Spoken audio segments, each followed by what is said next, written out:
大家好，欢迎大家来到涪陵养生，我是张练熙。身边呢，无论是大人和小孩啊，往往都有咳嗽的人，而且呢，大家有时候觉得咳嗽无所谓，过2天就好了。但是呢，如果你咳嗽超过2个星期，没有得到缓解啊，很有可能啊会转为肺结核。如果肺结核不能得到及时的控制和调理呢，就像走向了一个肺癌的不归路。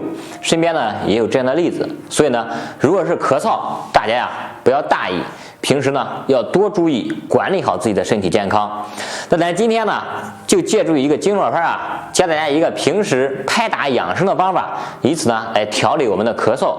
如果自己咳嗽了呀，或者身边的人咳嗽了，把这个方法呀分享给他，让他呀和我们一起啊享受健康的生活。如何来做呢？大家跟着我呀看一下。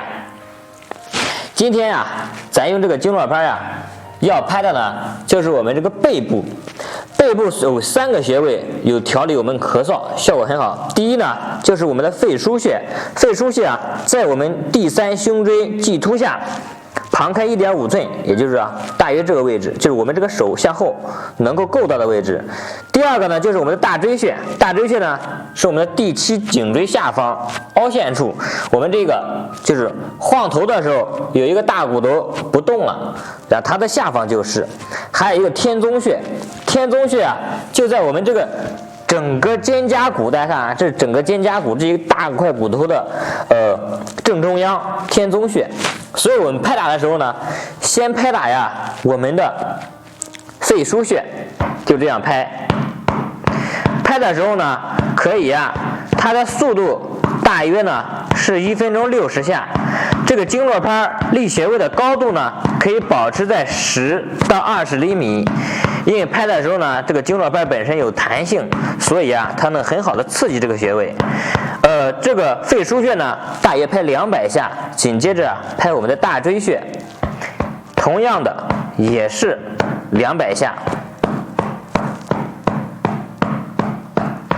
拍的时候呢，会非常的舒服。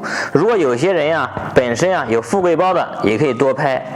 这2个穴位拍完之后啊，再拍我们的天宗穴。大家记得顺序啊，先肺腧，再大椎，再天宗穴，就这样拍打，也是200下。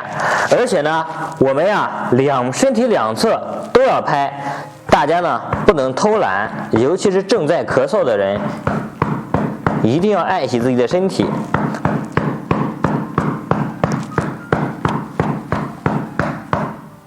那咱今天呢就唠叨那么多，因为平时呢有些人留言说我嫌我呀语言比较啰嗦。